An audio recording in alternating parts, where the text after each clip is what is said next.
வணக்கம் மாணவர்களே. மாணவர்களின் அறிவு தேடல் விருத்திக்கு துணையாக அமையும் குருகுலம் நிகழ்ச்சி வாயிலாக மீண்டும் இணைந்து கொள்வதில் மட்டற்ற மகிழ்ச்சி. இன்றைய இந்த நாளிலே இலக்கிய விமர்சனம் என்ற கட்டுரை பகுதி தொடர்பாக நாங்கள் விரிவாக உரையாட இருக்கிறோம். நிகழ்ச்சிக்குள் வாருங்கள். இலக்கிய விமர்சனம் என்பது இன்றைய இந்த கட்டுரையின் கருப்பொருள். வாழ்க்கையில் விமர்சனம் என்பது மிக முக்கியமானது. எமது ஒவ்வொரு செயற்பாட்டிலும் விமர்சனத்தின் அனுபவத்தை நாம் கடந்து வந்திருக்கிறோம். அது இலக்கிய சூழலிலும் சரி, வாழ்க்கையிலும் சரி, எமது முன்னேற்றத்தின் ஒரு பெரிய திறவுகோலாக இருப்பது விமர்சனம். அந்த வரிசையிலே இலக்கிய விமர்சனம் என்கின்ற கட்டுரை பகுதியில் ஊடாக நாங்கள் அந்த இலக்கிய விமர்சனத்தின் தாற்பயத்தை இன்று நாங்கள் விரிவாக உரையாடுகிறோம். அன்பான மாணவர்களே, இந்த இலக்கிய விமர்சனம் என்ற இந்த கட்டுரை பரப்புக்குள் நாங்கள் பிரவேசிப்பதற்கு முதலாக இந்த பரப்பின் தேர்ச்சிகளை நாம் இனங்கண்டு கொள்வது மிக முக்கியமானது.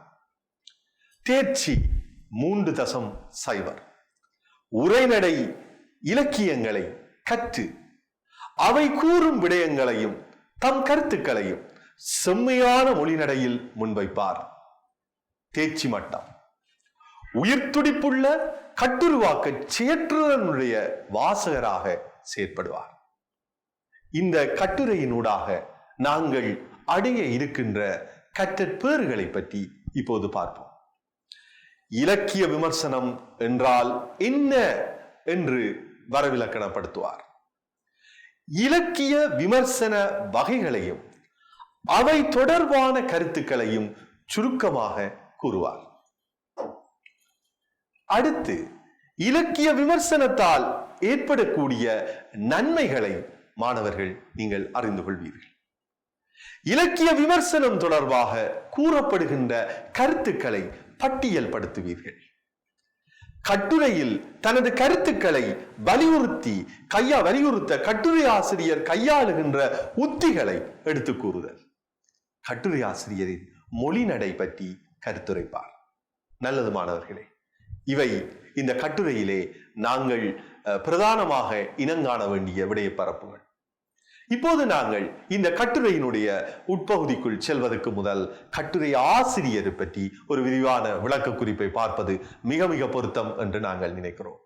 அந்த வரிசையிலே இலக்கிய விமர்சனம் என்ற இந்த கட்டுரை காலத்துக்கு காலம் பல விமர்சன மரபுகள் வந்திருக்கின்ற போதும் அந்த விமர்சன மரபிலே அந்த விமர்சனம் தொடர்பான ஒரு காத்திரமான கட்டுரையாக ஸ்ரீனிவாசன் அவர்கள் எழுதிய இந்த கட்டுரை இலக்கிய விமர்சனம்.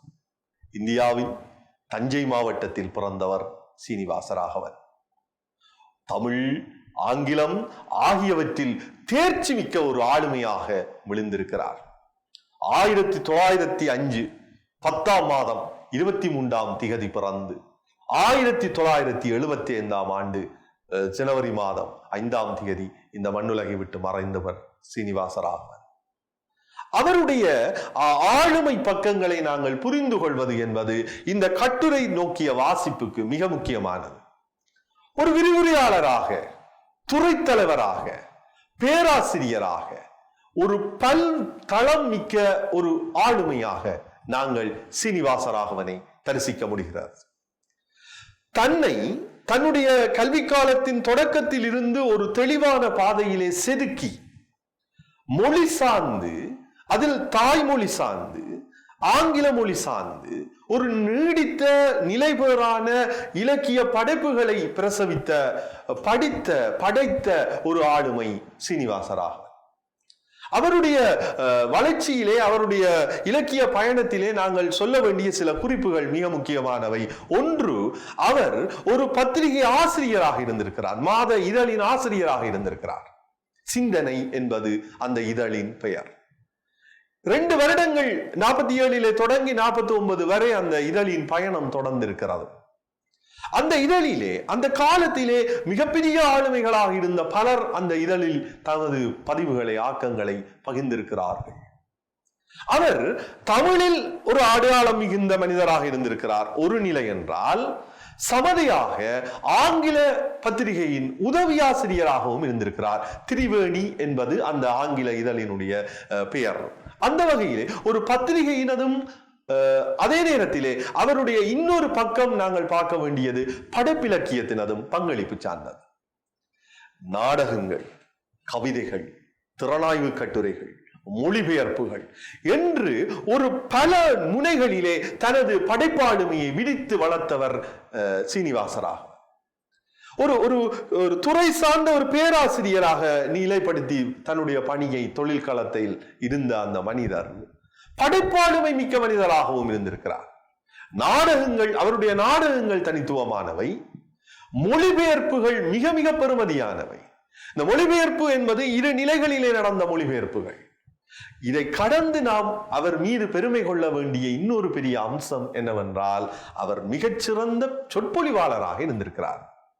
கம்மன் கழகத்திலே அந்த காலப்பகுதிகளிலே அவர் பங்கேற்று பட்டிமன்ற நடுவராக இருந்திருக்கிறார், ஒரு பேச்சாளராக இருந்திருக்கிறார். அப்ப பாருங்கள் மாணவர்களே, இன்னொரு பக்கம் வருகிறது. நாங்கள் குறிப்பிட்டிருக்கிறோம் இங்கே இந்த பகுதியிலே இறுதியாக சொல்லுகிறோம். பாருங்கள், வானொலி நாடகங்களில் இவருடைய பங்களிப்பு முக்கியமானது. இந்த வானொலியினூடாக அந்த நாடகத்தினுடைய உணர்வுகளை மக்கள் மத்தியிலே தொற்ற செய்கின்ற அந்த முயற்சியின் ஆரம்ப நிலை கர்த்தாக்களிலே இவர் ஒருவராக இணைந்திருந்திருக்கிறார். அப்ப இப்படியான ஒரு பன்முக ஆளுமை உள்ள ஒரு மனிதர், அவருடைய ஒரு கட்டுரை என்பது, அவருடைய அந்த படைப்பினூடாக வெளிவந்த இந்த சொற்கள், வருகிற வார்த்தைகளுக்கு இருக்கிற பெறுமதி என்பது மிக வித்தியாசமானதாக மாறிவிடும் தன்மை கொண்டது என்பதை நீங்கள் புரிந்து கொள்ளலாம். காரணம், ஒரு இலக்கியம் தொடர்பான, விமர்சனம் தொடர்பான ஒரு கட்டுரையை எழுதுகின்ற ஒரு முழுமையான தகுதி பெற்ற ஒருவராக அவரை நாங்கள் தரிசிக்க முடிகிறது. அந்த வரிசையிலே தொடர்ந்து பாருங்கள், அடுத்து நாங்கள் பார்க்கலாம் அவர் எழுதிய நூல்கள், பணிகளிலே சில குறிப்புகள். மேல்காற்று, இலக்கிய மலர்கள், வெள்ளை பறவை என்று சொல்லப்படுகிற கவிதை தொகுதி, அது 1968 ஆண்டு அவருக்கு கவிதைக்கான சாகித்ய அகாடமி விருது அவருக்கு கிடைத்திருக்கிறது. கவிதையிலே தன்னுடைய அடையாளத்தை அவர் நிறுவிய பாங்குக்கு இந்த விருது ஒரு சான்று பகர்கிறது. காவிய அரங்கு, உதயகன்னி நாடகம், மணப்பை நாடகம், அவன் அமரன் நாடகம், இந்த நாடகங்களை வரிசைப்படுத்துகிற போது நாங்கள் ஒரு உண்மையை புரிகிறோம். அவர் நாடகத்திலே எவ்வளவு ஆர்வம் கொண்டிருந்திருக்கிறார், கவிதையிலே சமதையாக எவ்வளவு வேலை செய்திருக்கிறார். அவர் இதிலே இறுதியாக நாங்கள் ஒரு குறிப்பிருக்கிறது இந்த பகுதியிலே பாருங்கள், நம்மாழ்வார் பற்றி அவர் எழுதிய பதிவுகள். இந்த நம்மாழ்வாரை 1974 அவர் எழுதியிருக்கிறார்.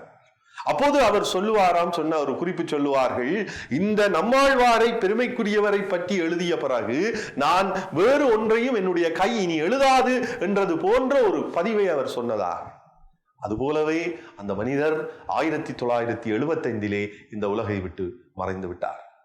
ஆகவே அவருடைய இந்த படைப்பாளுமையிலே அடுத்து நாங்கள் இன்னும் ஒன்றை சொல்ல வேண்டும், அந்த மொழிபெயர்ப்பு சார்ந்தது. அதிலே அவருடைய பங்களிப்பு நாங்கள் கவனம் பெற வேண்டிய ஒரு பங்களிப்பு. ஆங்கிலத்திலே இருந்து தமிழுக்கு கொண்டு வந்திருக்கிறார், தமிழிலே இருந்து ஆங்கிலத்துக்கு கொண்டு போயிருக்கிறார். இது இன்று நாங்கள் எல்லோருமே சிந்திக்க வேண்டிய ஒரு முக்கியமான விஷயம். ஆங்கிலத்திலே இருந்து கொண்டு வந்த படைப்பு முயற்சிக்கு ஒரு எடுத்துக்காட்டு வால்ட் விட்மனுடைய படைப்புகளை அவர் கொண்டு வந்த பாங்கு. தமிழிலே இருந்த செழுமை மிக்க எங்களுடைய ஆளுமைகளாக திகழ்கின்ற கம்பனாக இருக்கலாம், பாரதியா இருக்கலாம், நம்மாழ்வாராக இருக்கலாம், அவருடைய பாசுரங்கள், இவற்றை அவர் தமிழிலே இருந்து ஆங்கிலத்துக்கு கொண்டு சென்றிருக்கிறார். அவருடைய படைப்புகளை கொண்டு சென்று அறிமுகப்படுத்தி இருக்கிறார். அந்த வரிசையிலே அவருடைய பங்களிப்பில் சில பகுதிகளை நாங்கள் அடையாளம் கண்டிருக்கிறோம். மாணவர்களை, நீங்கள் அந்த உயரிய ஆளுமை மிக்க இந்த கட்டுரையை எழுதிய எங்களுடைய சீனிவாசராகவன் தொடர்பான ஒரு பார்வை உங்களுக்கு இந்த கட்டுரையிலே அவர் தன்னுடைய அந்த அறிவும் அவர் கொண்டிருந்த துறை சார்ந்த ஆளுமையும் எந்த வகையிலே இந்த கட்டுரையிலே எதிரொலிக்கின்றிருக்கிறது என்பதை நீங்கள் பயணப்படுகிற போது புரிவீர்கள். இந்த கட்டுரை அவருடைய சிந்தனை என்கின்ற இதழிலே வெளிவந்த கட்டுரை என்பதையும் கூறிக்கொண்டு இப்போது நாங்கள் கட்டுரையினுடைய உட்பிட பகுதிக்குள் பிரவேசிப்போம். வாருங்கள். இந்த கட்டுரை இலக்கிய விமர்சனம் என்ன சொல்ல விரைகிறார், எம்மோடு அவர் உரையாடுகிற விடயங்கள் என்ன என்பதை பற்றி ஒரு மிகச் சுருக்கமான பார்வையை பகிர்வது மிக பொருத்தமாக இருக்கு. இலக்கிய வளர்ச்சிக்கு விமர்சனம் என்பது இன்றியமையாமையை இந்த கட்டுரை நெடுகிலும் அவர் விளக்கி செல்கிறார்.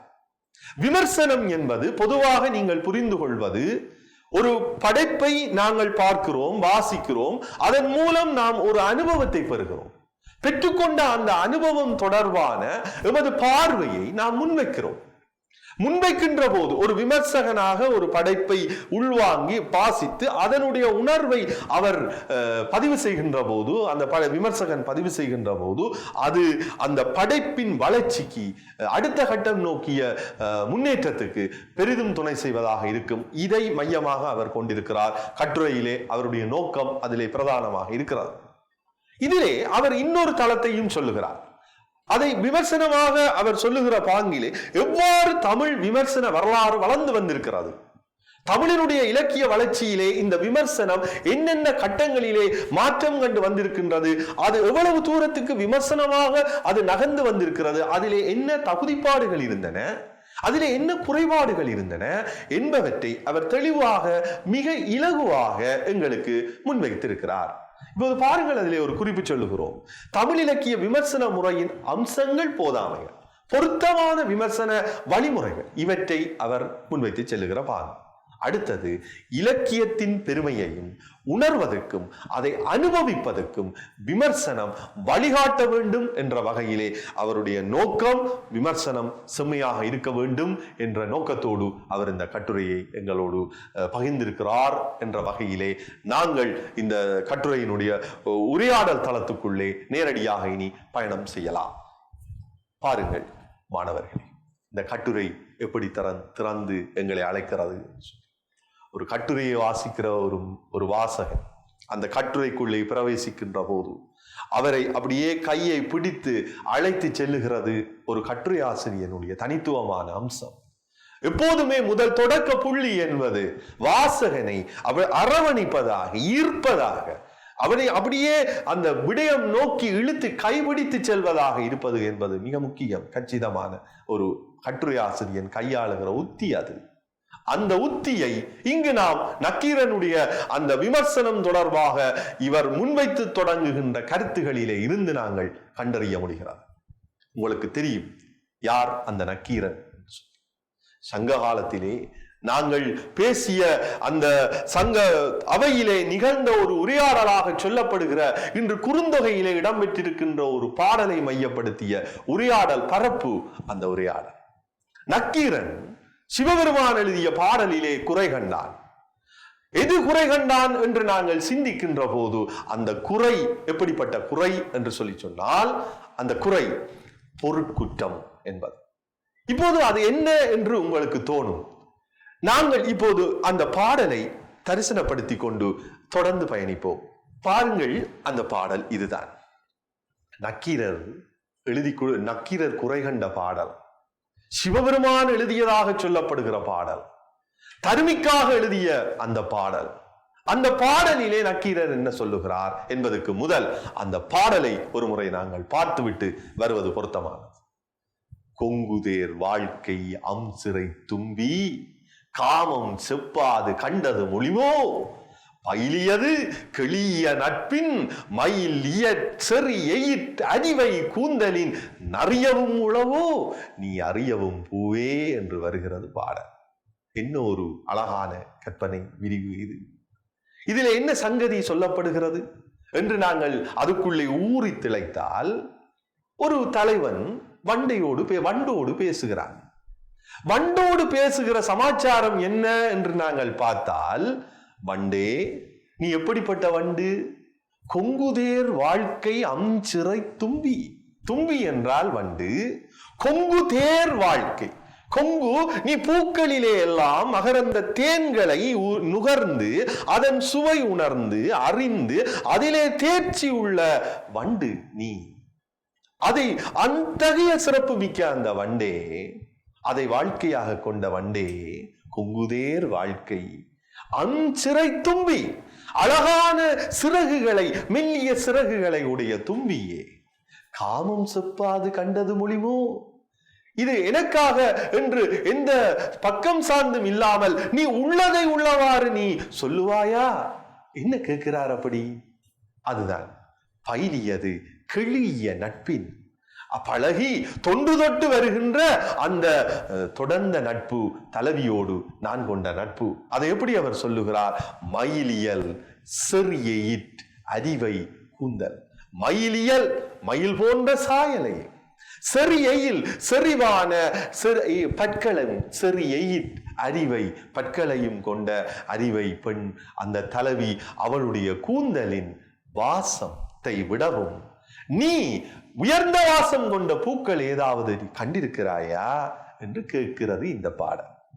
இந்த பாடல் ஒரு அழகான காட்சியாக எங்களுடைய தமிழ் சினிமாவிலே திருவிளையாடலிலே அதை சிவாஜி கணேசன் மிகச் சிறப்பாக சிவபெருமானாக வந்து தோன்றி நடித்திருப்பார். அதிலே நாகேஷ் தருமியாக வருவார். இப்போது இந்த காட்சியை நாங்கள் பார்ப்பது இந்த பாடலை புரிவதற்கு மிக பொருத்தமாக இருக்கும். மாணவர்களே, இப்போது நீங்கள் இந்த திரையிலே பார்க்க முடியும் அந்த பாடல் காட்சி பார்த்திருப்பீர்கள். இதிலே நக்கீரன் எவ்வாறு அந்த பாடலிலே குற்றம் இருக்கிறது என்பதை கணித்து கொண்டிருக்கிறார் என்பதை பற்றி, அதிலே அவர் கண்ட பொருட்குற்றம் எத்தகையது என்பதை இப்போது நீங்கள் பார்ப்பீர்கள். அன்பான மாணவர்களே, இந்த காட்சி உங்களுக்கு ஒரு மனச்சித்திரத்தை மிக தெளிவாக கொண்டு வந்திருக்கும். சங்க இலக்கியத்திலே இடம்பெற்றிருக்கிற ஒரு பாடல் ஒரு சமய அடையாளத்தோடு கூடிய ஒரு படத்திலே எவ்வாறு அது தத்ரூபமாக வெளிப்படுத்தப்பட்டிருக்கிறது என்பது. இதிலே நீங்கள் கண்டுகொண்ட அந்த ஒரு உண்மைகள் சிலவற்றை நீங்கள் புரிந்திருப்பீர்கள். இதிலே கட்டுரை ஆசிரியர் இதை எவ்வாறு அணுகியிருக்கிறார் என்பதை நாங்கள் இப்போது பார்ப்போம். கட்டுரை ஆசிரியர் நக்கீரருடைய விமர்சனம் தொடர்பாக எத்தகைய கருத்துக்களை முன்வைத்திருக்கிறார்? இந்த வரிசையிலே நாங்கள் பார்க்கிற போது நக்கீரன் தமிழ்நாட்டின் புலமையின் அஞ்சாத உறுதிக்கு எடுத்துக்காட்டான ஒருவர் என்பது கட்டுரை ஆசிரியருடைய தெளிவான ஒரு கருத்து. இதை எவ்வாறு நாங்கள் புரிந்து கொள்ள வேண்டும் என்றால், நக்கீரர் ஒரு புலமையின் மிடுக்கோடு அந்த பாடலின் தளத்தை அணுகுகிறார். அதிலே குற்றம் இருப்பதாக அவர் உணர்கிறார். உணர்ந்து கொண்ட தன்னுடைய கருத்தை எந்த சமரசத்துக்கும் இடமில்லாமல் எதிரே நிற்பது ஆர் என்பது பற்றிய ஒரு எதுவித கவலையும் கொள்ளாது, எதிர்கொள்ளக்கூடிய விளைவுகள் குறித்தும் அஞ்சாது துணிச்சலோடு தன்னுடைய கருத்தை நெற்றிக்கண் திறப்பினும் குற்றம் குற்றமே என்று அதிலே நீங்கள் பார்த்தீர்களே, அதுபோல இந்த நக்கீரர் தன்னுடைய கருத்தை சொல்லுகிறார். ஒரு விமர்சகன் புலமையின் அஞ்சாத உறுதிக்கு எடுத்துக்காட்டாக இருக்க வேண்டும் என்கிற அந்த ஒரு புள்ளியை இந்த கட்டுரை ஆசிரியர் பதிவு செய்கிறார். இது ஒன்று. இரண்டாவது, தாம் கண்ட உண்மைக்கு உண்மையாய் நிற்கும் நக்கீரர்கள் இன்று இல்லை என்று கட்டுரை ஆசிரியர் என்கிறார். இதான் அந்த தொடர்புறு பண்பு என்று நாங்கள் சொல்லக்கூடியது.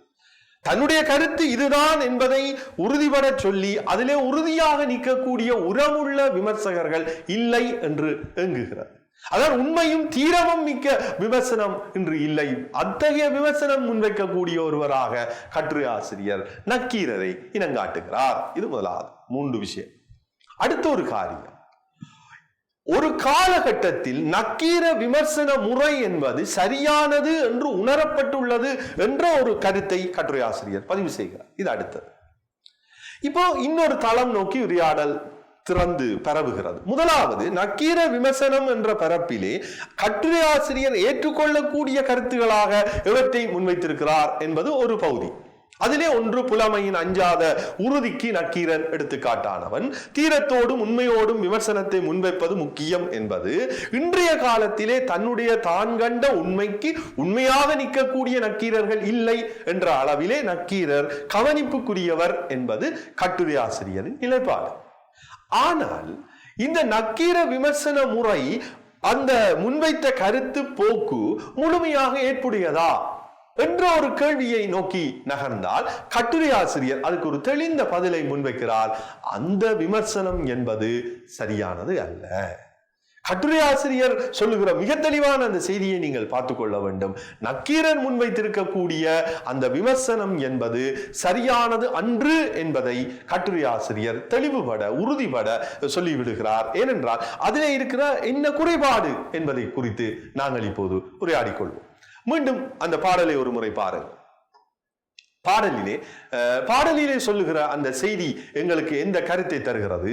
மலர்களில் தேன் நிறைந்துண்டு வாழும் அழகிய சிறகுகளை உடைய தும்பியே, எனக்கு பிடித்ததை கூறாது, நீ அறிந்ததை கூறு என்று சொல்லி அந்த தலைவன் பிறப்புகளில் நட்புடன் பழகும் மயில் போலும் மெல்லிய இயல்பும் அழகிய பற்களையும் கொண்ட பெண்ணின் கூந்தலை விடவும் மனமுடையது ஏதேனும் உளதோ என்று அந்த வண்டை நோக்கி கேட்டதுதான் இந்த பாடலில் மிக முக்கியமான அந்த கருத்து. இப்போது இதில் என்ன தவறு என்பதை கட்டுரை ஆசிரியர் எப்படி சொல்லுகிறார் என்பதை நாங்கள் பார்ப்போம். அதை புரிவதற்கு இதில் முதலாவது நாங்கள் சொல்ல வேண்டிய விஷயம், நக்கீரர் எழுப்பிய தடை என்ன? பாடல் முன்வைக்கப்படுகிறது. அந்த இடத்திலே ஒரு விமர்சகனாக பிழை கண்ட நக்கீரர் எதை சொன்னார்? பெண்களின் கூந்தலுக்கு இயற்கையாக மனம் கிடையாது. இதுதான் நக்கீரருடைய தடை. ஆக செய்யுளிலே பொருட்பிழை இருக்கிறது. ஒரு விமர்சகன் ஒரு தடையை முன்வைக்கிற இடமாக இதை பார்க்கிறோம். இந்த தடைக்கு சமரசம் சொல்லப்படுகிற ஒரு ஆரோக்கியமான அல்லது உண்மையான ஒரு தெளிவான பதிலை அந்த இடத்திலே நாங்கள் காண முடியாது போகிறது. அங்கு கேட்கப்படுகிற கேள்வியிலே நக்கீரர் அது உறுதியாக இருக்கிறார், மனம் இல்லவே இல்லை என்பதை நிறுவிக்கொள்கிறார். ஆனால் கட்டுரை ஆசிரியர் இதற்கு என்ன பார்வையை முன்வைக்கிறார்? முதலாவது, இலக்கியம் மனித அனுபவத்தை அடிப்படையாக கொண்டது. இலக்கியம் என்பது அனுபவங்களோடு பின்னியது. இது முதல் ஒன்று. நக்கீரர் இலக்கியத்தின் இயல்பை உணரவில்லை. இதுதான் கட்டுரை ஆசிரியர் சொல்லுகிற மிக முக்கியமான இரண்டாவது நிலை. ஒன்று, இலக்கியம் மனித அனுபவத்தோடு பின்னியது. நக்கீரர் இலக்கியத்தின் இயல்பை உணரவில்லை. இலக்கியத்தின் இயல்பை உணரவில்லை என்றால் என்ன? இலக்கியம் என்பது ஒன்று, அது உள்ளத்துக்குள்ளே உணர்ந்து கொள்ளக்கூடிய, அது எங்கள் அகமனதை விரிக்கக்கூடிய ஒரு மென்மையான ஒரு கலை வடிவம். அது எவ்வாறு என்று சொன்னால், ஒரு காட்சி பொருளை பார்த்து அதை உள்ளவாறே பதிவு செய்வது அல்ல இலக்கியம். பாருங்கள், நாங்கள் பதிவு செய்கிறோம். கட்டுரை ஆசிரியர் சொல்லுகிறார், உலகில் உள்ள காட்சி பொருளை கருத்தை எழுப்பிய கருவியாகவே இலக்கியம் பேசும். ஒரு காட்சியை கருத்து வடிவமாக்கி அது ஒரு அகச்சித்திரத்தை உள்ளத்துக்குள்ளே கொண்டு வருகிற வண்ணம் தான் இலக்கியம் பேசும். அப்படி பேசுவதுதான் இலக்கியம். அந்த பார்வையிலே பெண்களின் கூந்தலுக்கு மனம் இருக்கும். நீங்கள் மாணவர்களை பார்த்திருப்பீர்கள், கவிதைக்கு பொய்யழகு என்று பேசுவார்கள்.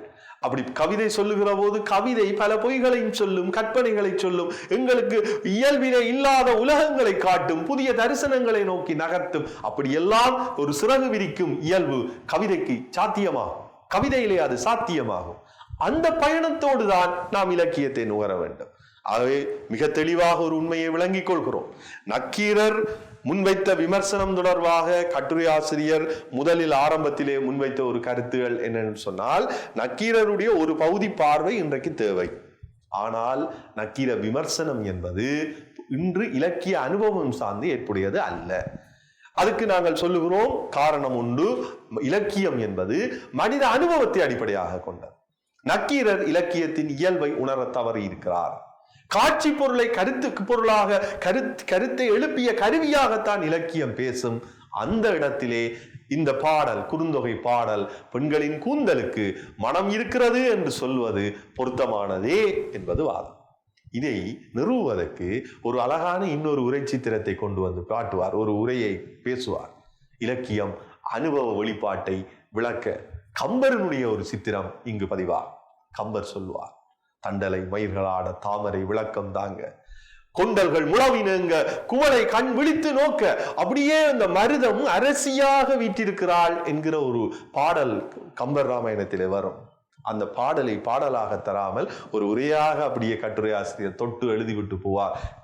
ஆசிரியர் எவ்வளவு தூரம் கம்பனில் தோய்ந்தவர் என்பது இந்த இடத்துக்கு சான்று. அந்த சொல்லுகிற மேற்கோளை அப்படியே நாங்கள் தந்திருக்கிறோம். பாருங்கள், கட்டுரை ஆசிரியர் சொல்லுகிற இடம், தாமரை விளக்கம் தாங்கும், தாமரை விளக்கு தாங்கும், கொண்டல் மேகம் முழவம் பரிமாறும், மயில் என்ன செய்யும், பரதநாட்டியம் புரியும், குவளை கண் விழித்து நோக்கும். இப்படியான ஒரு சித்திரத்திலே மருதம் என்ற அரசி வீற்றிருப்பாள் என்று கம்பர் சொல்வார். இதை இப்படி உண்மை என்று சொல்ல முடியுமா என்று சொன்னால், இது யதார்த்தமானதா என்று வினா எழுப்பினார். அப்படி இருக்க முடியாது. ஆனால் இலக்கியத்தின் அழகியலில் இது சாத்தியம், இது அடிப்படை, இதுதான் உண்மை, அதுதான் அனுபவத்தின் ஒரு கட்ட பாய்ச்சல். அது அந்த அனுபவத்தோடு நுகர வேண்டும். ஆகவே கட்டுரை ஆசிரியர் சொல்ல வருகிற செய்தி, நக்கீரர் இந்த விமர்சன முறையிலே ஒரு வகையான பலவீனத்தை முன்வைக்கிறார். அது எப்படிப்பட்டது என்று சொன்னால், இலக்கியம் உணர்வு சார்ந்தது, அனுபவம் சார்ந்தது. நக்கீரர் அதை உணர தவறி இருக்கிறார். அதை விளக்குவதற்கு ஒரு எடுத்துக்காட்டையும் கொண்டு வந்து சான்று காட்டுகிறார். எப்படிப்பட்டது என்றால், இந்த இலக்கியத்திலே பெண்களுடைய கூந்தலுக்கு மனம் இருக்கலாம், அதுக்கு மருத அரசியை காட்சியையும் சேர்த்து பேசுவார். நல்லது மாணவர்களே, தொடர்ந்து பாருங்கள். அடுத்த சித்திரம், இந்த அவர் நிறுவி செல்லுகிற அந்த முடிவு பகுதி, காட்சி பொருளை, புற நிகழ்ச்சிகளை காணும் உள்ளத்தில் எழும் பல்வேறு விதமான சிந்தனைகளை, உணர்ச்சிகளை, பாவனைகளை இலக்கியம் என்ன செய்கிறது? அழகாக கொண்டு வந்து பேசுகிறது. அவ்வாறு பேசுகிற அந்த இலக்கியத்தினுடைய விமர்சன மரபு மிக முக்கியமானது என்பதற்கு முதலாவது ஒரு பாடலை மையப்படுத்திய ஒரு உரையாடலாக நக்கீரருடைய இந்த விமர்சன அடையாளத்தோடு கட்டுரையை ஆசிரியர் தொடங்கி இருக்கிறார். தொடர்ந்து அவர் முன்வைக்கின்ற அடுத்த பகுதியை பாருங்கள். அதாவது அவர் சொல்ல வருகிற அந்த செய்தி, எமது இலக்கிய விமர்சன மரபு எப்படியாக பயணப்பட்டிருக்கிறது என்பது பற்றி. இந்த இலக்கிய மரபினுடைய பயணம் என்பது காலங்காலமாக அந்த விமர்சனத்தின் கூறுகளை கொண்டு வந்திருக்கிறதா என்று சொல்லி சொன்னால், அதற்கு அவர் காட்டத் தொடங்குகிற ஒரு புள்ளி, இலக்கண ஆசிரியர்களிடம் வெளிப்படும் இலக்கியம் பற்றிய அந்த நோக்கு. அவர்கள் இலக்கியத்தை இன்னொரு கோணத்திலே புரிந்திருக்கிறார்கள் என்பதற்கு 3 விதமான முக்கியமான எடுத்துக்காட்டுகளை அவர் முன்வைத்திருக்கிறார். ஒன்று, இலக்கியம் கண்டதுக்கு இலக்கணம் இயம்பல். இலக்கியத்தின் ஊடாகத்தான் இலக்கணம் சொல்லப்படுகிறது. மனித உணர்வுகளுக்கு ஏற்ப கவிஞனுடைய மனதிலே பதிந்த அந்த உணர்வு தளம் என்பது, அவனுடைய பதிவு என்பது படைப்பாக பிரசவமாகிற போது அந்த படைப்பினுடைய பொதுத்தன்மைகளை வைத்துக் கொண்டு இலக்கணம் எழுந்து கொள்ளும் இலக்கியத்துக்கு. இது ஒன்று. இரண்டாவது, பழையன கழிதலும் புதியன புகுதலும் வலுவல. வலு என்றால் குற்றம், வலுவல என்றால் குற்றம் இல்லை. காலத்துக்கு காலம் பழையன நீங்கி செல்லும், புதியன உள்வரும். இந்த கழிதலும் என்பது புகுதலும் என்பது இது இயல்பாகவே நடந்து கொள்ளுகிற ஒரு காரியம் என்று நாங்கள் புரிந்து கொள்ள முடியும். கால தேச வர்த்தமானங்களுக்கு ஏற்ப, மாற்றங்களுக்கு ஏற்ப சில விடயங்கள் நம்மை விட்டு அகன்று செல்லும், புதிய சில விடயங்கள் உள் வந்து சேரும். இந்த 2 தொடர்புகளை பற்றி இவர் சொல்லி செல்லுகிற 2வது இடத்தை இலக்கண ஆசிரியர்கள் சொல்லி இருக்கிறார். அப்ப கட்டுரை ஆசிரியர் முன்வைக்கிறார், தமிழ் இலக்கண ஆசிரியர்கள் இலக்கியம் தொடர்பான ஒரு நோக்கை கொண்டிருக்கிறார். அந்த நோக்கு என்பது, 1, இலக்கியம் கண்டதுக்கு இலக்கணம் இயம்புதல். 2, பழையன கழிதலும் புதியன புகுதலும் வலுவல. இது 2. 3வது, நாடக வழக்கு என்பதை அவர்கள் ஏற்றுக்கொண்டிருக்கிறார். நாடக வழக்கு என்றால் என்ன? இலக்கிய வழக்கு புற நிகழ்ச்சிகளை பொறுத்த மட்டில் உலகியல் நடைமுறைகளில் இருந்து மாறுபடுவது தவறாகாது என்பதை ஒட்டியதுதான் இந்த நாடக வழக்கு. அப்ப உலகியல் நடைமுறைகளில் இருந்து மாறுபட்டு வருகிற அம்சங்கள் இலக்கிய ரீதியாக ஏற்புடைமையானதுதான் என்பதை இலக்கண ஆசிரியர்கள் உணர்ந்திருக்கிறார்கள் என்ற புள்ளி அது. ஆகவே அன்புக்குரிய மாணவர்களை, நாங்கள் பார்த்துக் கொள்ள வேண்டியது, எங்களுடைய மரபிலே, இலக்கிய மரபிலே நாங்கள் முதலாவது ஒரு இடத்தை பார்க்கிறோம். இலக்கண ஆசிரியர்கள் 3 விடயங்களை முதன்மைப்படுத்தி விளங்கி இருக்கிறார்கள். இலக்கியம் கண்டதுக்கு இலக்கணம் இயம்புதல், பழையன கழிதலும் புதியன புகுதலும் வலுவல. 3, நாடக வழக்கு என்ற வழக்கு இருக்கிறது சாத்தியம் என்ற கருத்து. இப்போது அடுத்த எங்களுடைய விமர்சன வரலாற்றின் கட்டத்தை நாங்கள் பார்க்க முடியும். கட்டுரை ஆசிரியர் என்ன சொல்லுகிறார்? அங்கேதான் ஒரு முக்கியமான ஒரு புள்ளி வருகிறது. தடை விடை முறை பற்றிய விளக்கம். ஏலவே நாங்கள் தடை பற்றிய ஒரு பதிவை பேசியிருக்கிறோம். அது நக்கீரனுடைய தடை சார்ந்தது. இந்த தடை என்பது என்ன என்றால், ஒருவர் நூலை அரங்கேற்றுகிற போது, நூலை முன்வைக்கின்ற போது, அந்த நூலிலே இருக்கக்கூடிய கருத்து சார்ந்த மயக்கங்கள் அல்லது தவறுகள், இவை தொடர்பாக விமர்சகன் வெளிப்படையாக தன்னுடைய கருத்தை முன்வைக்கின்ற போது, இது தவறு என்று சுட்டி காட்டுகின்ற போது, அந்த புள்ளியிலே வருவதுதான் தடை என்று நாங்கள் சொல்லுவோம். அப்ப விமர்சகனால் படைப்பாளி நோக்கி முன்வைக்கப்படுவது தடை. விமர்சகன் தடைகளை எழுப்புவதும், இலக்கிய கர்த்தா அதற்கு சமாதானம் கூற முயல்வதும் தடை விடை முறையாகும் என்று நாங்கள் வரையறை செய்யலாம். அதை கட்டுரை ஆசிரியர் அப்படி வரையறுத்திருக்கிறார். அப்ப தடையை ஏற்படுத்துபவன் விமர்சகன், அதற்கு விடையை கூறுபவன் படைப்பாளி. அப்ப எதை நோக்கி அவன் குற்றம் சொல்லுகிறானோ, எது தவறு என்று அவன் அடையாளப்படுத்துகிறானோ, அது தவறு அல்ல அல்லது அதற்கு இது காரணம் என்று சொல்லி ஒரு சான்றை முன்வைத்து நிறுவுவதுதான் விடைமுறையாக இருந்திருக்கிறது. இந்த தடை விடை முறை பழைய இலக்கண விதிகளை ஒட்டித்தான் நகர்ந்து வந்திருக்கின்றன என்பதை நாங்கள் கண்டுகொள்ள முடியும். விடைகளும் கூட அதே இலக்கண விதிகளை அடிப்படையாக கொண்டு முன்வைக்கப்படுது. அப்ப விடைகளை முன்வைக்கிறவனும் இலக்கண விஷயத்தில் ஆளுமையோடு இருந்திருக்கிறான். அவன் படைப்பாளியாக இருக்கிற சமதையாக அவன் இலக்கண விஷயங்களிலே தோய்ந்தவனாக இருந்திருக்கிறான். ஆக அவன் இயல்பான வகையிலே எளிமையான வகையிலே முன்வைக்கப்பட்ட தடைகளுக்கு விடைகளை அவன் முன்வைப்பான். இந்த தடை விடை முறை நமது விமர்சன வரலாற்று போக்கிலே ஒரு வளர்ச்சியின் ஒரு கட்டம் அது இருந்திருக்கிறது. அதை பற்றிய ஒரு விரிவான அடுத்த கட்ட பார்வையை நீங்கள் இப்போது பார்க்க, இந்த தடை விடை முறை இதற்கு ஒரு ஆதாரமான ஒரு சம்பவத்தை கட்டுரையிலே ஆசிரியர் தெளிவாக சொல்லி இருக்கிறார். எப்படிப்பட்ட அந்த சம்பவம் பாருங்க. நீங்கள் எல்லோரும் அறிந்தது படித்தது நளவன்பா இலக்கியம். நளவன்பா இலக்கியத்திலே ஒரு அருமையான காட்சி ஒன்று வரும். அந்த காட்சியில ஒரு சுருக்கமான சம்பவத்தை இவர் கட்டுரையிலே பதிவு செய்கிறார். அதையும் நாங்கள் இப்போது பார்த்து செல்லலாம். அதிலே ஒரு காட்சி, மலர் அது மலர்ந்திருக்கிறது. அது சங்கானால், அந்த மலர் சங்கானால் வண்டு தேன் குடிக்க போகிறது.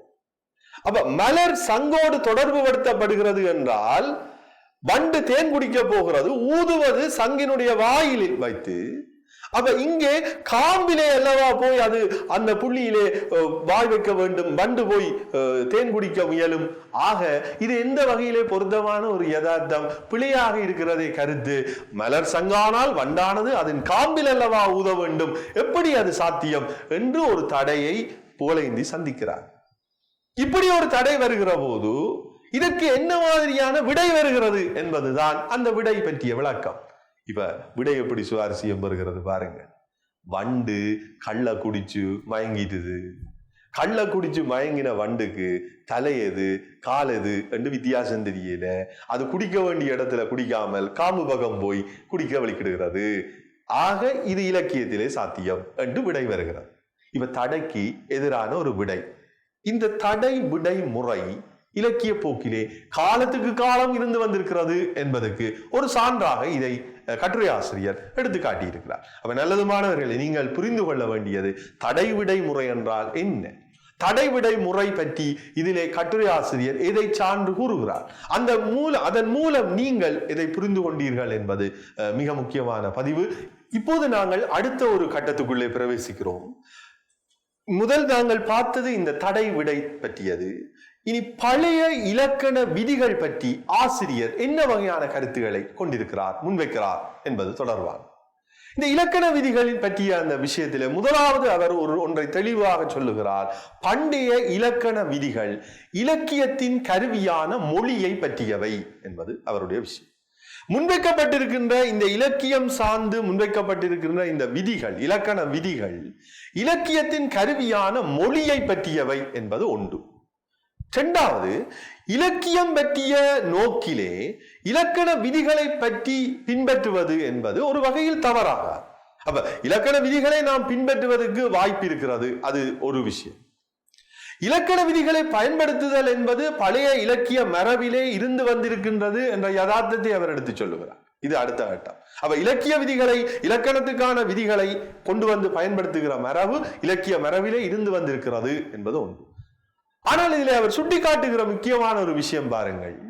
இலக்கண விதிகளை ஒரே அடியாக நாங்கள் புறக்கணித்தார். ஏனென்றால் ஒரு படைப்பை அணுகுவது, அது சார்ந்து பார்ப்பது, விமர்சிப்பது என்பதிலே இலக்கண விதிகளுக்கு ஒரு வகையிலே இடம் இருந்து வந்திருக்கிறது.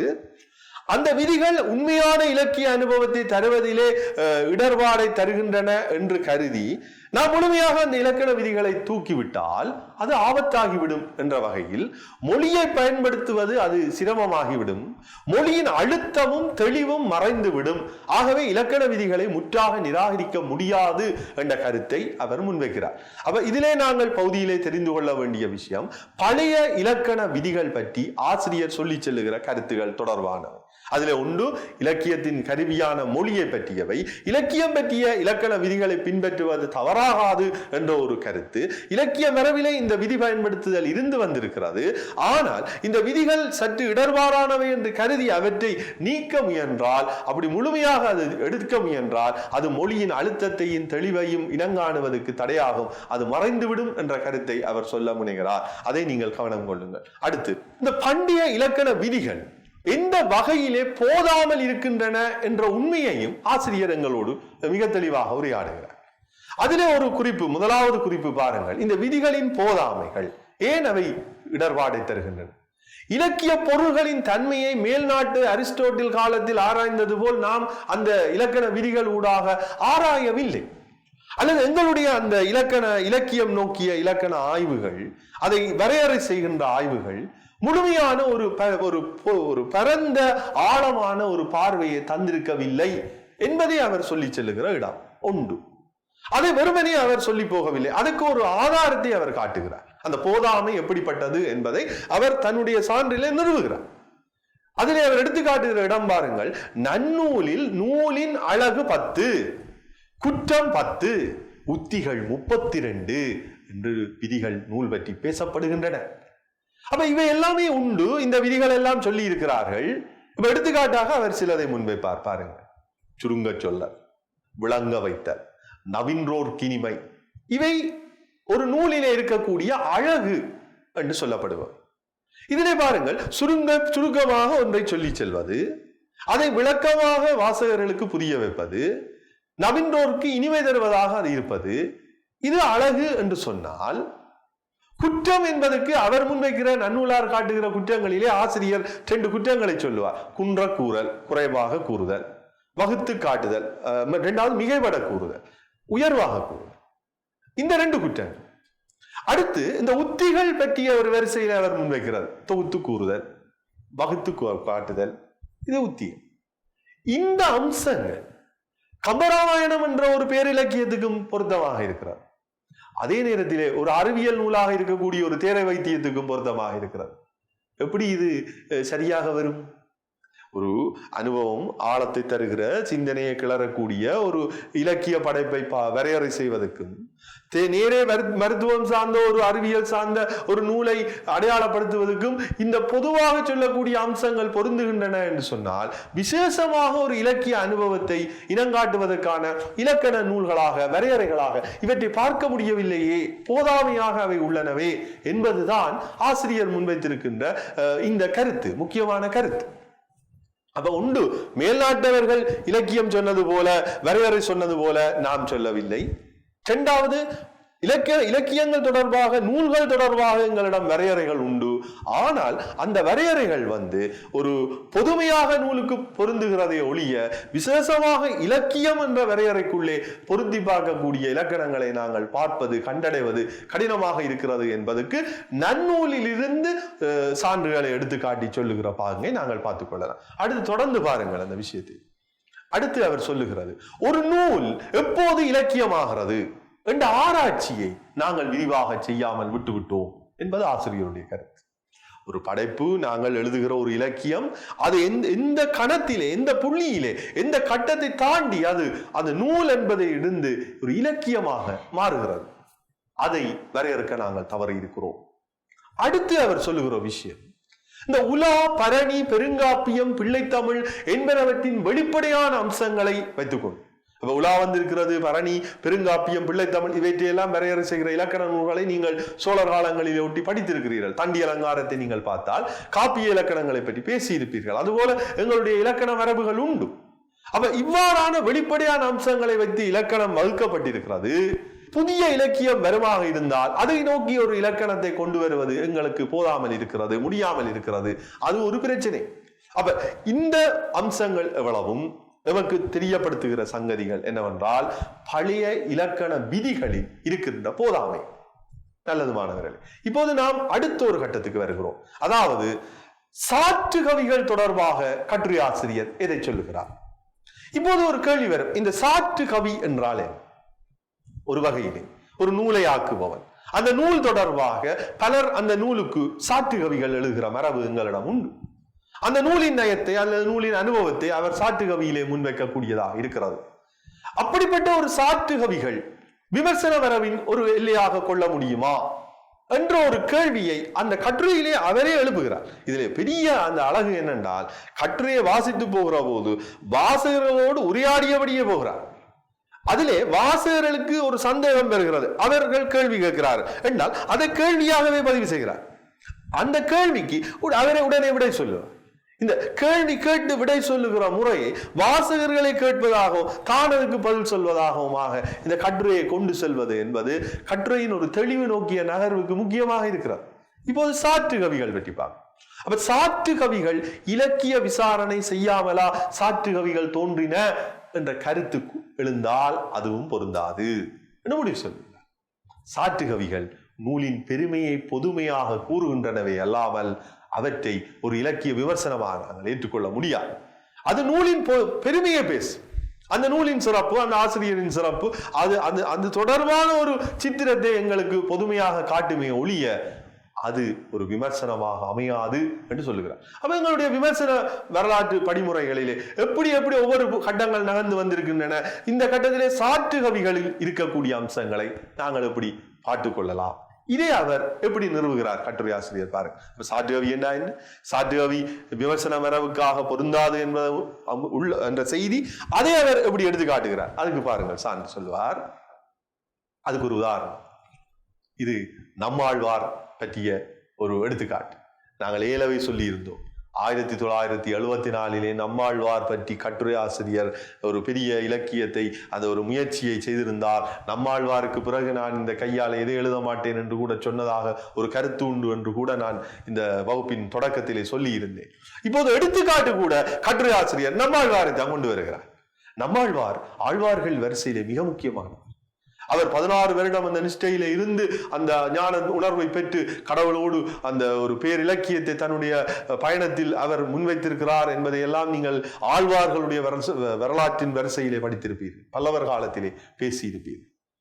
இப்போது நம்மாழ்வாருடைய பெருமையிலே ஈடுபட்ட ஒருவர் என்று கட்டுரையிலே அவர் குறிப்பிடுவார். அந்த ஈடுபட்டவர் ராமானுஜர் என்று சொல்லக்கூடிய கருத்துகளும் உண்டு. அதிலே அவர் சொல்லுகிற அந்த சாற்று கவி பற்றிய ஒரு உதாரணத்தை பாருங்கள். நம்மாழ்வார் பாடல்கள் பற்றிய அந்த சாற்று கவி. ஈதோ திருநகரி, ஈதோ பொருணை நதி, ஈதோ பரமபதத்து எல்லை, ஈதோதான் வேதம் பகர்ந்திட்ட மெய்ப்பொருளின் உட்பொருளை ஓதும் சடகோபன் ஊர். இது பாடல். என்ன செய்தி சொல்லுகிறது இந்த பாடல்? இதோ திருநகரி, திருநகரி அந்த ஊர். நம்மாழ்வாருடைய அந்த ஞானம் பெற்ற சிறப்பு பெற்ற இடத்தில் நின்று அந்த இடத்தை அணுகுகிற போது வருகிற ஒரு பாடலாக இதை பதிவு சொல்வார். இதோ பொருணை நதி. பொருணை என்பது இன்றைய தாமிரபரணியார், இந்தியாவின் தாமிரபரணியார். இதோ பரமபதத்தின் எல்லை, இதோ பரமபதத்தின் முடிவு எல்லை என்று சொல்லி அந்த உணர்வு ஒருங்குகிற பாடல். இதோதான் வேதம் பகர்ந்திட்ட மெய்ப்பொருளின் உட்பொருளை ஓதும் சடகோபன் ஊர். இங்கு சடகோபன் என்பது விளக்கத்துக்கான ஒரு தரவு. சடகோபன் நம்மாழ்வாரை குறிக்கிற பெயர். சடகோபன் ஊர் என்பது பதிவு. பாடல் திருவாய்மொழியின் இயல்பையோ அதை எவ்வாறு இலக்கியமாகிறது என்பதையோ அறிய முடியாது இருக்கிறது. இதுல பெரிய உண்மை பாருங்கள், இந்த பாடல் ஒரு பெருமிதத்தோடு பேசுகிற பாடல். இது திருவாய்மொழியினுடைய உணர்வில் அந்த இலக்கியத்தினுடைய குலைவை எங்களுக்கு ஒரு விமர்சனமாக முன்வைக்கவில்லை. நம்மாழ்வார் மீதும் திருவாய்மொழி மீதும் கொண்டிருந்த ஒரு உயர்ந்த மதிப்பீட்டின் விளைவாக வருகிற ஒரு பெருமிதத்தை சொல்லுகிற சாற்று கவி. அப்படித்தான் இதை நாங்கள் புரிந்து கொள்ள வேண்டும். ஆகவே சாற்று கவிகள் பொதுமையாக ஒரு விடயத்தை சொல்லுமே ஒழிய அவை விமர்சனமாக அந்த இலக்கியத்தை அணுகாது என்பதற்கு நம்மாழ்வாரின் பெருமையில் ஈடுபட்ட ஒருவர் நம்மாழ்வாரின் பாசுரத்தின் பெருமையோடு சொல்லுகிற சாற்று கவி இதோ என்று தொடங்குகிற இந்த பாடல் சாற்று கவிதான். அது விமர்சன மரபுக்குள் நேரடியாக வந்துவிடாது என்பதற்கு எடுத்துக்காட்டு என்பதை நீங்கள் புரிந்து கொள்ள வேண்டும். தொடர்ந்து பாருங்கள், அவர் சொல்ல முனைகிற அடுத்த அம்சம் உரையாசிரியர்கள் தொடர்பான ஒரு கருத்துக்கு வருகிறோம். இந்த உரையாசிரியர்கள் தொடர்பாக இவர் என்ன செய்தி சொல்லுகிறார்? அப்ப ஒரு கேள்வி வருகிறது, உரையாசிரியர்களின் ஊடாக நாங்கள் இலக்கிய விமர்சனத்தை கண்டறிய முடியுமா என்ற கேள்விக்கு அவர் இந்த கட்டுரையிலே பதில் சொல்லுகிறார். உரையாசிரியர்கள் என்ன செய்கிறார்கள்? சொல்லின் பொருளையும் யாப்பையும் அணிகளையும் துல்லியமாக அறிந்திருப்பார். அவர்கள் அந்த ஒரு இலக்கியத்திலே வருகிற சொல் என்ன சொல், அது சொல்லுகிற யாப்பு எந்த வகை யாப்பிலே அது அமைந்திருக்கிறது, அதில் என்னென்ன வகையான அணிகள் இருக்கின்றன என்பதை அவர்கள் சொல்லுவார். இது ஒன்று. ஆனால் அவர்கள் இதை தவற விடுகிறார். பாடலை பற்றி, தத்துவ ரீதியாக இலக்கியத்தை பற்றி அவர்கள் பேசுவது கிடையாது. இலக்கிய விசாரத்தை வெளிப்படையாக அவர்கள் செய்வது கிடையாது. இது இலக்கிய உரையாசிரியர்கள் தொடர்பாக, உரையாசிரியர்கள் பற்றி இவர் கட்டுரை ஆசிரியர் முன்வைத்திருக்கிற கருத்துகள். தொடர்ந்து அவர் சொல்லுகிற விஷயத்தை பாருங்கள். இந்த உரையாசிரியர்கள் பலர் இலக்கியத்துக்கு கருவியாக மொழி என்ற வரையறையோடு நின்று விடுகிறார். இப்ப கிட்டத்தட்ட இது எவ்வாறு இருக்கிறது என்றால், ஒரு போஸ்ட்மார்ட்டம் செய்வது போல ஒரு படைப்பை பார்த்து இதுல இன்ன யாப்பு இருக்கிறது, இதுல இன்ன சொல்லுக்கு இன்ன கருத்து இருக்கிறது, இது இன்ன வகையிலே அணியை வெளிப்படுத்துகிறது, இது இன்ன இலக்கண உறவை கொண்டிருக்கிறது என்று ஒரு படைப்பை பார்த்து, ஒரு படைப்பை புள்ளியில் இருந்து கொண்டு விளக்கம் சொல்வதாக அவர். இதுக்கு நல்ல ஒரு எடுத்துக்காட்டு பாருங்கள் மாணவர்களே. ஒரு அடி நாம் ஏலவே பார்த்தோம், அந்த பாடல் அடி, காமம் செப்பாது கண்டதும் ஒளிவோம். இதை அவர் எவ்வாறு இலக்கண உரையாசிரியர் உரை சொல்வார், விளக்கம் சொல்வார் என்று சொல்லுகிறார். மோ என்றால் முன்னிலை அசை, மோ என்றால் முன்னிலை அசை. தும்பி பேசும் என்பதற்கு என்ன மாதிரியான விளக்கம் சொல்ல முடியும் என்றால், உரையாசிரியர்கள் அதுக்கு என்ன சொல்லுவார்கள்? பழைய தொல்காப்பிய விதியை எடுத்து காட்டுவார். தும்பி பேசும், தும்பி சாத்தியம், சொல்லாமரவின் அவற்றோடு வெளி செய்யாமரவின் தொழிற்பட தடக்கியும் என்பது தொல்காப்பிய சூத்திரம். இந்த சூத்திரத்தின் அடிப்படையாக கொண்டு தும்பி பேசும் என்பதற்கு விளக்கம் சொல்வார். தும்பி என்பது இங்கு முன்னிலையாக்கலாக இருக்கிறது என்று சொல்வார். கண்டது மொழிமோ என்றால் அது சொல்வழிப்படுதல் என்று சொல்வார். கூந்தலில் நிறையவும் உணவோ என்றால் அது ஒரு வகையில் நன்னயம் உரைத்தல் என்று சொல்லுவார். இப்படியாக சொற்களை உடைத்து அந்த சொற்களுக்கான கருத்தை எடுத்து சொல்லுகிற மரபு உரையாசிரியர் மரபு. இவ்வாறு குறிப்பிடுபவர்கள் இதை தவற விடுகிறார்கள். பாட்டின் அருமை அது எவ்வாறு கவிதையாகிறது என்பதை அவர்கள் குறிப்பிடுவதில்லை என்பதுதான் இந்த இடத்தின் முக்கியம். அப்ப இது நாங்கள் புரிந்து கொள்ள வேண்டிய அடுத்த ஒரு கேள்வி, விளங்கிக் கொள்ள வேண்டியது எது என்று சொன்னால் மாணவர்களே, உரையாசிரியர்கள் விமர்சனம் சார்ந்து பங்களிப்பு செய்கிறார்களா என்ற கேள்விக்கு கட்டுரை ஆசிரியர் முன்வைத்திருக்கிற விடை. அப்ப உரையாசிரியர்கள் எதை செய்கிறார்? அந்த மொழியை, அதன் அமைப்பை அவர்கள் தெளிவுபட பார்க்கிறார். ஆனால் அது தரும் அனுபவத்தை, அது முன்வைக்கும் கருத்தாடலை அவர்கள் கருத்தில் கொள்வது இல்லை என்பது ஆசிரியருடைய கருத்து. இதை அவர் எடுத்து காட்டுவதற்கு ஒரு இலக்கிய செய்யுள் அடியிலே இருந்து எப்படியாக அவர்கள் பொருள் கொள்வார்கள் என்பதை முன்வைத்திருக்கிறார். இதை நீங்கள் புரிந்து கொள்ள வேண்டும். அடுத்து நாங்கள் வருவோம். இப்போது ஒரு இலக்கியத்தை விமர்சனத்தை செய்கிறவர் அப்போது என்ன நோக்கி நகர வேண்டும் என்கின்ற இடங்களை சில இடங்களில் அவர் தொட்டு செல்லும். அதை நாங்கள் பார்க்க முடியும். ஒரு இலக்கியத்தை விமர்சனம் செய்கிற ஒருவர், அவர்கள் அனுபவம் மற்றவர்களாலும் ஒப்புக்கொள்ளக்கூடியதாக இருக்கும். ஒரு விமர்சனத்தை செய்ய முனைகின்றால் அந்த விமர்சனத்தின் மூலம் அந்த அனுபவம் மற்றவர்களும் புரிந்து கொள்ளக்கூடிய, அவர்களையும் தொற்றக்கூடியதா, அவர்களும் ஒத்துக்கொள்ளக்கூடியதா அந்த கருத்து, விமர்சனம், அனுபவம் இருக்க வேண்டும். இது ஒன்று. அனுபவத்தை ஆராய்ந்து அது எவ்வாறு ஏற்பட்டது என்பதை அவன் தெளிந்து கொள்ளவன்.